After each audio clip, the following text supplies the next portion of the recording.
Então, Salmo 51, do 10 ao 14, diz assim: Cria em mim, ó Deus, um coração puro, renova em mim o espírito reto.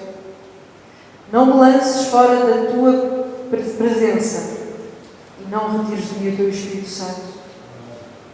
Torna a dar-me a alegria da tua salvação e sustém-me com o espírito voluntário. Então ensinarei aos transgressores os teus caminhos e os pecadores a ti se converterão. Muitas pessoas frequentam a igreja há muito tempo, vêm todos os fins de semana, seguem as doutrinas da igreja e do pastor. Muitas vezes até alguns ocupam um lugar de destaque ou trabalham em alguma área.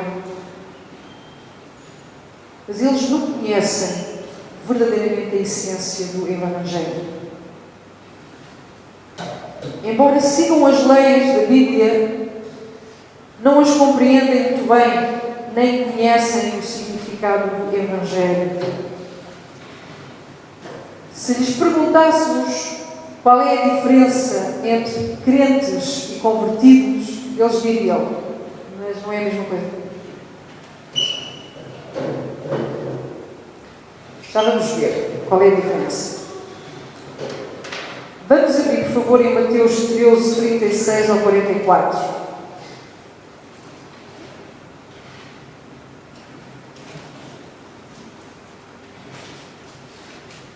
Mateus 13.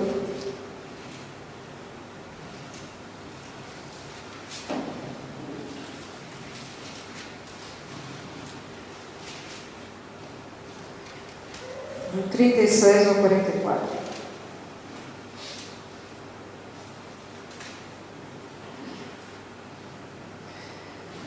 Aqui, em Mateus 13, Jesus estava a explicar a parábola do trigo e do joio. Mas depois, quando os discípulos ficaram sós com Jesus, eles queriam saber o verdadeiro significado do que Jesus tinha dito. Então, diz assim: Então, tendo despedido a multidão, foi Jesus para casa. E chegaram ao pé dele os seus discípulos, dizendo: Explica-nos a parábola do joio e do campo. E ele, respondendo, disse-lhes: O que semeia a boa semente é o Filho do homem. O campo é o mundo, e a boa semente são os filhos do reino, e o joio são os filhos do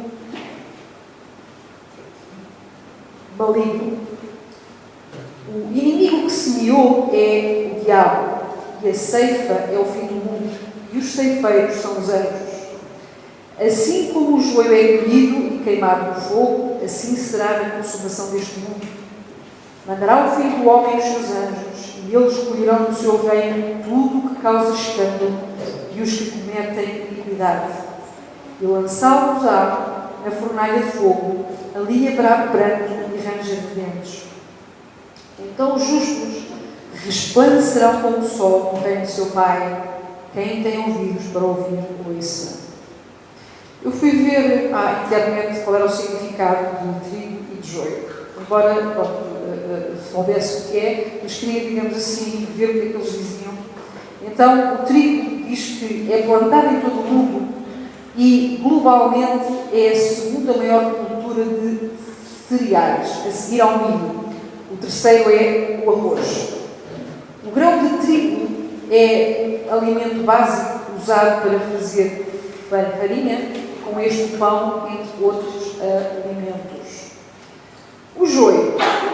O joio é uma planta anual de talo rígido, pode crescer até 1 metro, com inflorescências na espiga e grão de cor violeta. Depois diz assim: quando pequenos, tanto o trigo como o joio são idênticos. Aliás, a pessoa leiga que não percebe muito de agricultura não consegue ver qual é a diferença entre um e outro. Mas, posteriormente, começa-se a ver a diferença entre eles. Enquanto o trigo serve de alimento, o joio não serve para nada. A única função é impedir o desenvolvimento do trigo, pois na terra o joio consome os nutrientes destinados ao trigo. A sua semente não serve para alimento, logo se verifica que o joio apenas atrapalha. E o seu destino final, por ocasião da ceifa, é ser lançado para ser queimado. Por isso é que Jesus dizia que o joio seria lançado no fogo. Então, eu queria ressaltar aqui que o joio não serve para nada, que a única função é impedir o desenvolvimento do trigo. Ele tem como função atrapalhar o crescimento do trigo. E que o destino, no final, é ser queimado. Então, o joio come o alimento do trigo, certo? Ele come os mesmos nutrientes que o trigo. Mas não serve para coisa nenhuma. Ou seja, aquilo espremido não sai nada.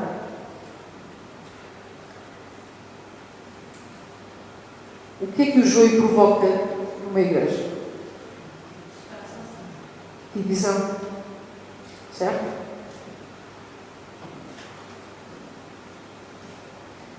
Então, o trigo são os crentes convertidos. E mais à frente nós já vamos ver o que é isto dos crentes convertidos. O joio são aqueles que se misturam com os crentes, têm a mesma aparência de santidade. Nós olhamos e são, tudo filhos de Deus, é tudo irmãos, são todos iguais.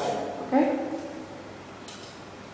Vão à igreja, cantam, oram, trabalham nos vários departamentos, mas a diferença é que o seu interior não sofreu qualquer transformação.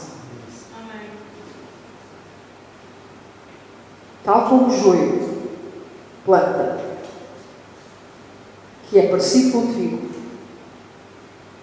mas que o seu fruto não serve para coisa nenhuma.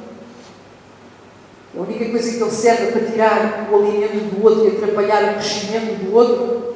Sabem quando alguém está a querer vencer com Deus, está a fazer o seu melhor de todo o coração e vem outro e está sempre a pôr defeitos, está sempre a pôr entraves?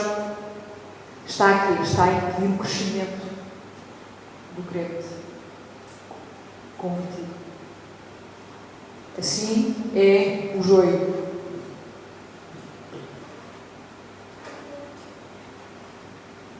Apesar de o joio comer o mesmo alimento do trigo a nível espiritual, ambos estão na casa de Deus, ambos ouvem a mesma coisa. E porquê é que um é trigo e outro é joio? O alimento é o mesmo. Certo? Quando o pastor fala para toda a gente. Não fala só para uma aula, fala para toda a gente. Mas, no entanto, há o trigo e há o joio, apesar de terem o mesmo comer.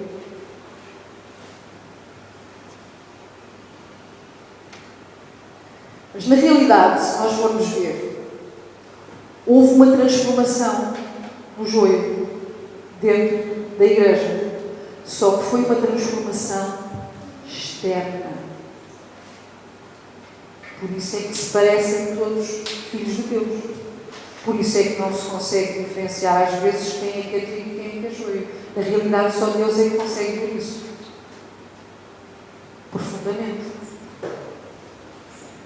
A pessoa, quando vem à igreja, quando entrega a vida a Jesus, há uma tendência para a pessoa ter umas transformações externas. Aquilo que se dá a ver aos outros. Ou seja, se a pessoa tinha um tipo de linguagem assim um pouco mais brejeira, a pessoa começa a ter assim uma linguagem de mais cuidado.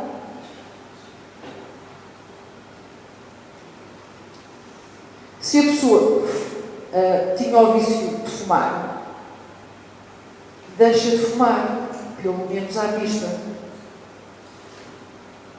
Se a pessoa usava saias até à virilha, começa a usá-las um bocadinho mais, assim ao pé do joelho. Eu era uma delas. Não era até à virilha, mas pronto, mais assim. Se usava assim os decotes até o umbigo, a pessoa começa a usar os decotes assim um bocadinho mais assim. Eu também usava decotes quase até o umbigo. Ou seja, transforma-se a parte exterior para ter uma aparência de santidade. E depois começa-se a falar de crentez fluentemente. Graças a Deus. Aleluia. Estou por cima e não por baixo, por cabeça e não por cauda, irmão. Eu já venci. O sangue de Jesus tem poder. Há poder no nome de Jesus. Estás amarrado e atar debaixo dos meus pés. E etc, etc, etc. Mas tudo isto é a parte exterior. É aquilo que o outro consegue ver. E o coração? E cá dentro? Mudou alguma coisa cá dentro?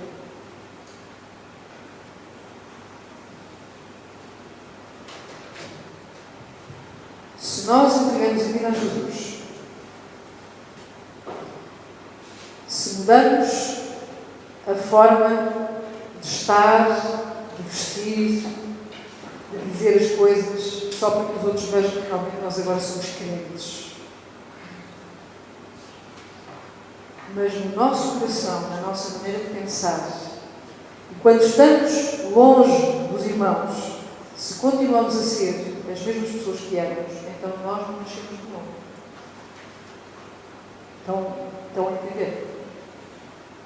Existem vários tipos de crentes dentro de uma igreja. Existem os crentes acostumados. Os crentes acostumados são pessoas que geralmente são filhos de crentes, que foram habituados ou obrigados a ir à igreja desde pequeninos. Então, com o passar do tempo, as pessoas criaram vínculos, criaram um círculo de amizades, as pessoas gostam deste ambiente e vão se mantendo. É um estilo de vida. São pessoas que cantam, que oram em línguas, que trabalham para Deus, para a igreja, mas que na realidade nunca entenderam bem o sacrifício de Jesus na cruz do Calvário, o meu propósito de vida no Evangelho. Nunca tiveram, na realidade, um encontro real com Jesus. Eu fui essa pessoa durante muitos anos. Meus pais começaram a ir à igreja, devia ter à volta dos 2 anos de idade. Eu lembro-me que em pequena igreja tinha muitas crianças e muitos jovens. E era aquela coisa que estava sempre a rir, a brincadeira, ia dizer disparados, os outros riam-se. E às vezes os professores da igreja infantil ficavam com os cabelos no ar, porque eu estava sempre a fazer disparados e sempre a fazer os outros rir. Se calhar é por isso que eu estou na igreja infantil agora. E eu fui crescendo e habituei-me àquelas pessoas e àquele estilo de vida, mas na realidade eu ia por ir. Lembro-me quando eu era assim mais espigadota, quando tinha os meus 12 e 14 anos, eu ia, estava lá, mas a minha vida enquanto pessoa não tinha nada a ver com o que eu ia aprender. Pode-se dizer que eu fazia tudo o contrário. Então, eu cresci indo à igreja, mas eu não fazia nada do que eu aprendia lá. Eu era crente, mas não era convertida. Estão a entender a diferença?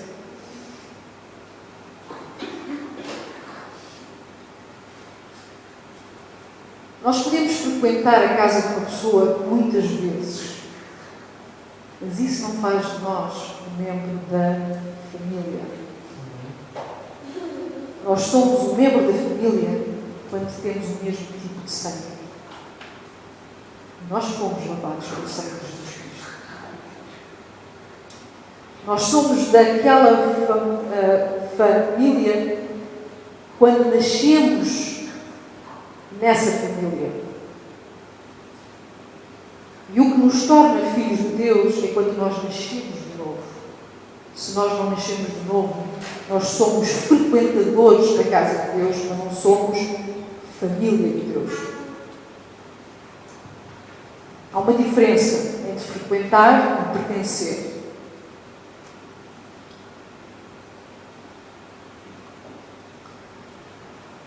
Também há os crentes que só querem a bênção. Isto é um tipo de pessoas que estão a passar por uma adversidade, uma situação difícil.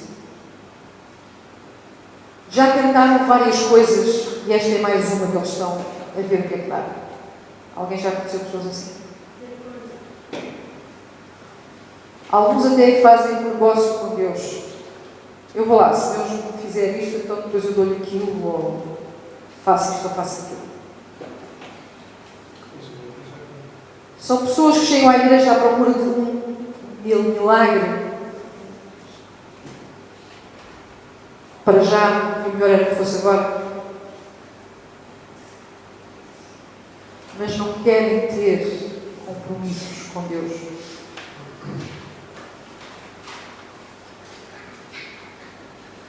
Vêm cá, querem que o pastor ore, que o pastor faça qualquer coisa, ponha a fé dele. Eles estão cá só para receber.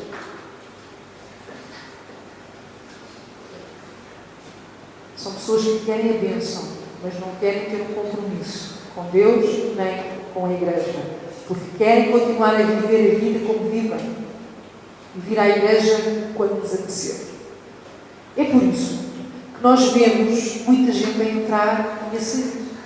Às vezes vêm pessoas à igreja e estão um tempo e vão-se embora.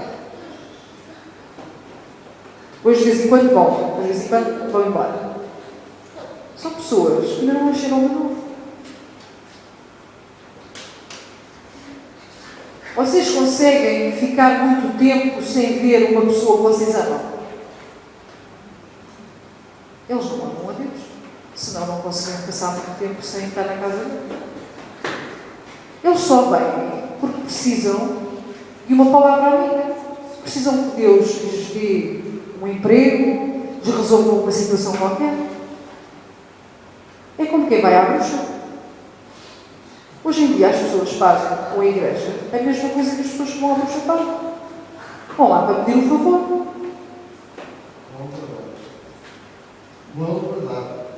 É verdade. E depois é do género. As pessoas vêm. Eu vou ver o que é que dá. Depois quando Deus não responde logo, isto é a mesma coisa.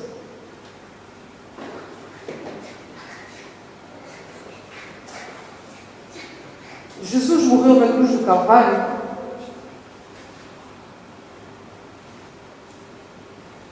por toda a gente. Pelos bons, pelos ingratos.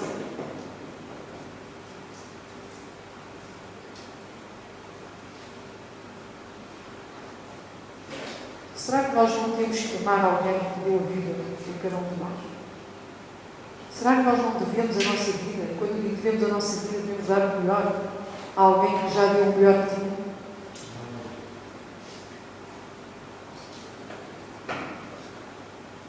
Estas pessoas são mercenárias, são apenas movidas pelo interesse. O interesse de obter qualquer coisa de Deus ou do pastor. Sim, porque há pessoas que também vêm só porque precisam que o pastor arranje umas merceariazinhas para lhes ir dar.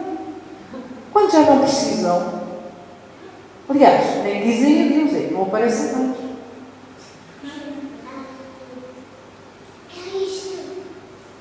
Nós ficamos tristes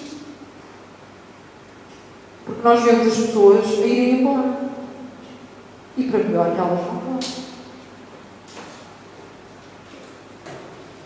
Mas uma coisa eu sei, quando se bater outra vez o mal à porta, ela volta. E nós vamos receber. E nós vamos receber.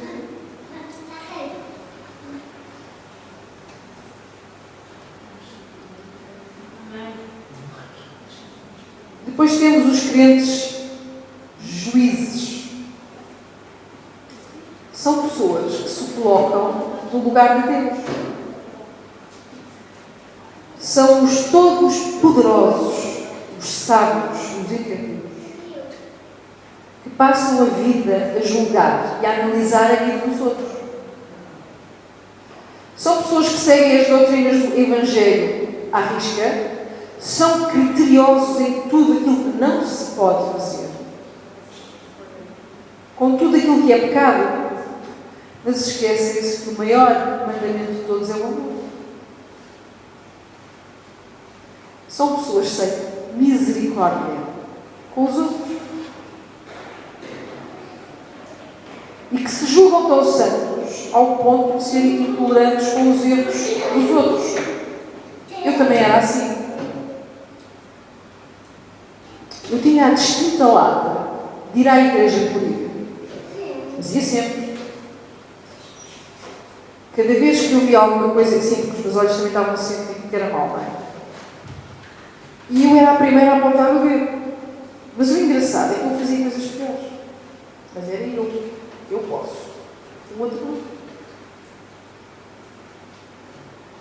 Eu lembro-me uma vez, agora já não, mas a Assembleia de Deus há 20 ou 30 anos atrás era muito rígida no sentido de que as mulheres, por exemplo, não podiam ter os cabelos curtos, não se podia pintar o cabelo, era impensável, não se podia usar brincos, não se podia usar calças. A primeira par de calças que eu usei, tinha 18 anos, não se podia pintar. As mulheres batizadas nas águas não podiam usar mangas à capa. Era uma série de coisas. Também só os batizados nas águas é que tomavam a Santa Ceia. Esta parte ainda é. Pronto, todas essas partes.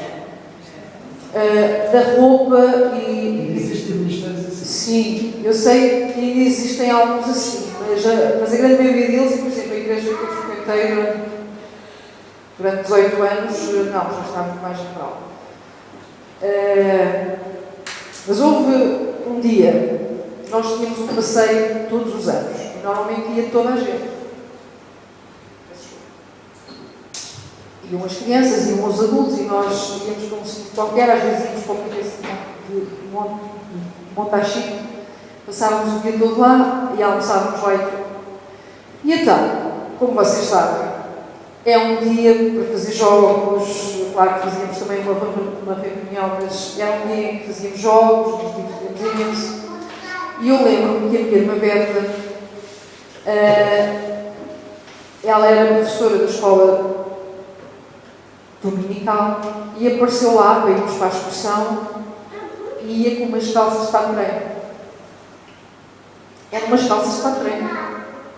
Pois ela chegou lá e um dos responsáveis obrigou-a a ir a casa vestir um vestido.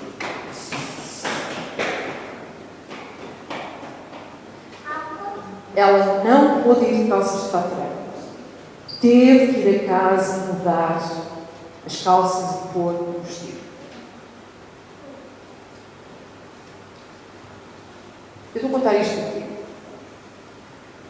Essa pessoa era muito amiga dos meus pais, quando íamos de férias, normalmente íamos sempre juntos.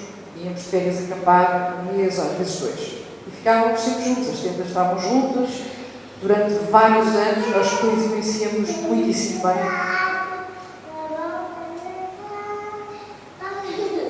Não é que a personagem, quando íamos para a praia, de vez em quando iam passear os homens, não é que ele ia ver as senhoras em calpeço. Sim, senhor.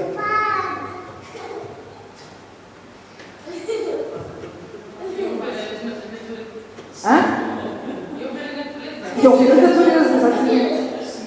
Isto para dizer o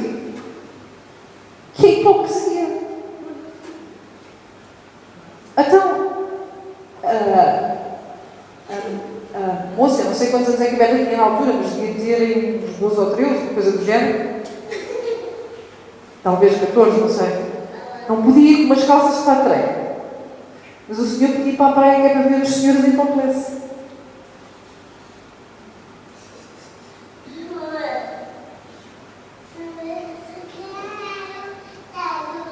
Isto é para nós vermos que todos são humanos e todos erram. Claro que o exterior é importante, porque se uma pessoa vem para aqui seminua, claro que as pessoas têm uma tendência a estar a olhar. Nós temos que ter respeito e temos que nos vestir de forma a não provocar os outros. Não é? Mas há coisas e coisas. Deus olha para dentro de nós.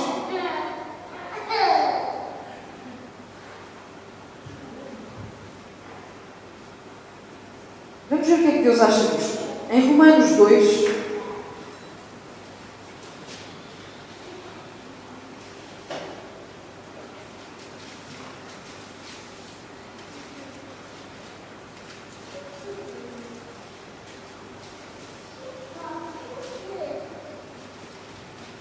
Romanos 2, do 1 a 4. Porquanto és inexcusável quando julgas ao homem, quem quer que sejas, porque te condenas a ti mesmo naquilo em que julgas a outro, pois tu que julgas fazes o mesmo. E bem sabemos que o juízo de Deus é segundo a verdade sobre os que tais coisas fazem. E tu, ó homem, que julgas os que fazem tais coisas, cuidas que fazendo-as tu escaparás ao juízo de Deus? Esta é forte. Pensas que por seres membro de uma igreja, um diácono, um pastor, um bispo, um apóstolo, pensas que estás dizendo, cuidas que fazendo tu escaparás do juízo de Deus? Mas quem é que nós pensamos que somos? Não há semideuses. Certo? Só há um Deus. E Ele não delegou a ninguém a função dele.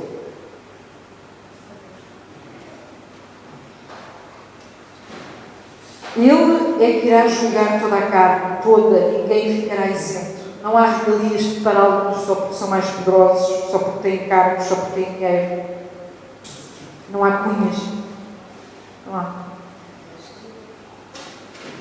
Não há esquemas nem desculpas capazes de livrar quem quer que seja. Deus nos julgará pelos nossos atos, por tudo aquilo que nós dizemos, quer sejam coisas boas ou más. Todos vamos comparecer perante o Tribunal de Cristo e dar contas daquilo que fizemos com a nossa vida e com o nosso tempo.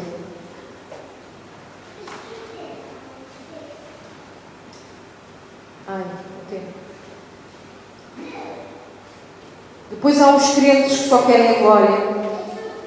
Este tipo de crentes são aqueles que já foram convertidos um dia, mas que em determinada altura da sua caminhada deslumbraram-se com alguma coisa e que perderam o foco, tiraram os olhos do alvo.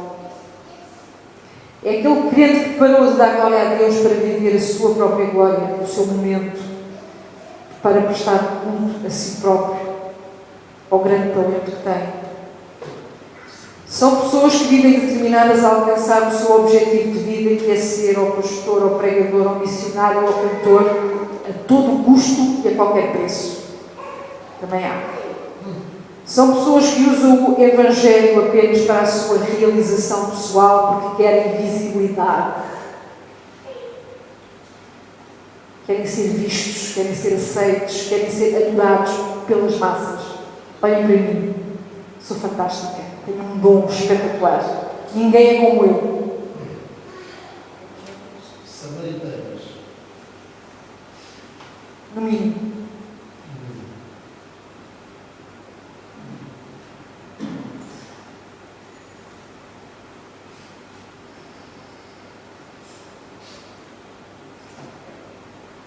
E não se lembram. Toda a honra e toda toda a glória pertencem unicamente a Deus, ao autor e consumador de todas as coisas, Senhor e dono de todo o poder. Sem Deus nós somos zero.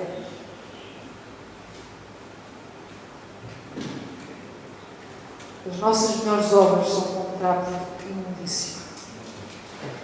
Tudo o que possamos ter feito até hoje, ou que possamos vir a fazer ainda, é tudo pela misericórdia de Deus, pela graça de Deus. Nós nem um passo podemos dar sem o aval de Deus. Nós não somos nada. A única coisa boa que nós temos é poder ser bases para que Deus molde e que ponha em nós o seu poder. A coisa mais espetacular que podemos ser é uma ferramenta pronta para ser usada. É a coisa mais espetacular que pode ser. É nós estarmos prontinhos e Deus agarrar em nós, nos achar dignos de fazer a sua obra. Isso é que é ter sucesso. É servir. É poder ter a glória de Deus, a unção de Deus em nós.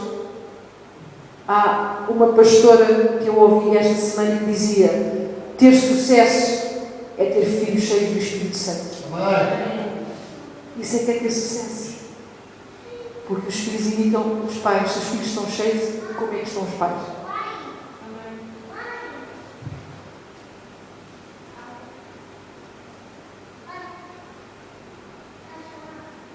E depois há os crentes convertidos.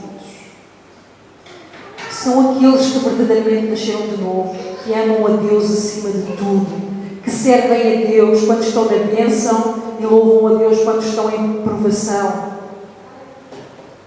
Porque todas as coisas contribuem para o bem daqueles que amam a Deus. São aqueles que pela graça se deixaram de esforçar para ser aceitos pelos outros, porque sabem que Deus já os aceitou em Cristo. São pessoas que sim têm o sonho de serem pastores, cantores, pregadores e missionários, ou querem ser apenas servos, porque reconhecem que o que fazem para Deus é muito pouco perante aquilo que Deus já fez na vida deles. São aqueles que amam o próximo como a si mesmo, independentemente do próximo os amar ou não. Crentes convertidos são as pessoas que deixaram de viver para si, para viverem para agradar a Deus. Que guardam o seu coração do mal e os seus lábios de falar enganosamente. Deus não quer que alguém mude para crente. Deus quer que esse alguém creia em Ele.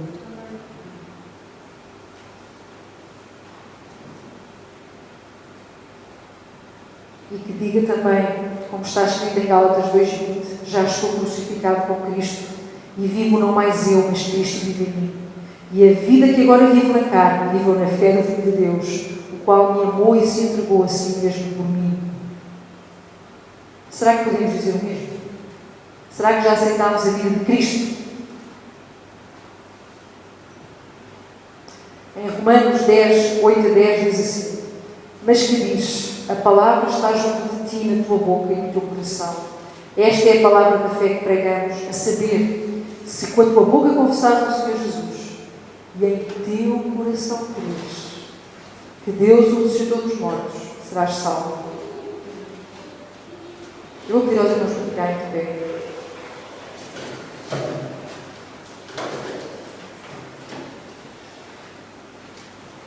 Eu quero que por breves instantes, cada um de nós e Deus, pensemos que crentes temos sido. Será que temos sido apenas crentes?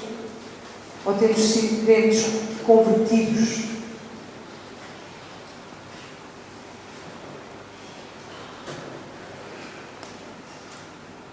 A bandeira do nosso ministério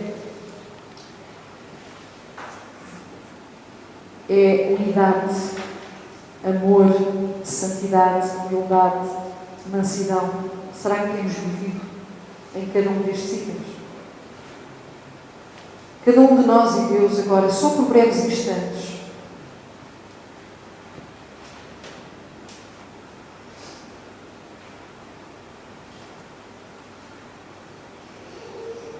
Será que eu sigo verdadeiramente crente em Deus, convertido?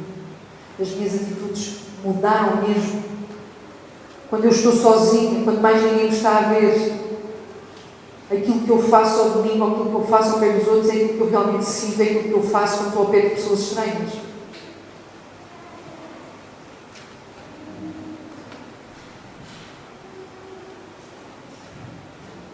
Eu vou convidar a todos os irmãos, juntamente comigo,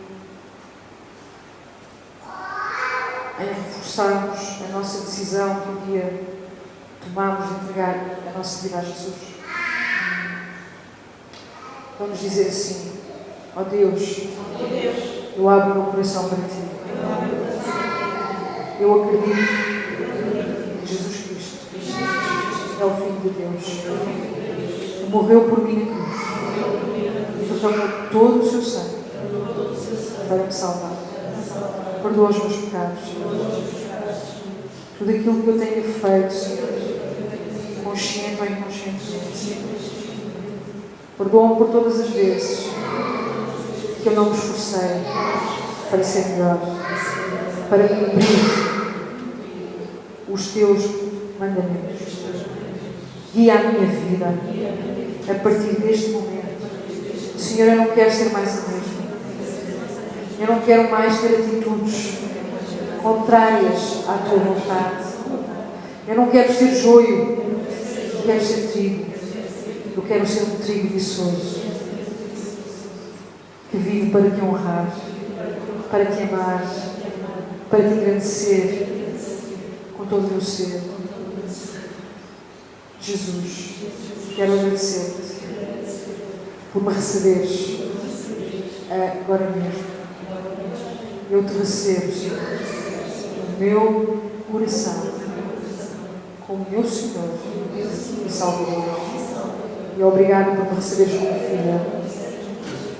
Abre os olhos do meu entendimento para a Tua palavra, para que eu possa conhecer-Te mais a cada dia e amar-Te de todo o meu coração e servir-Te com todo o meu ser e verdadeiramente.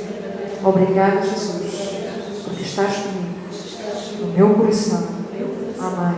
Aleluia. Vamos salvar.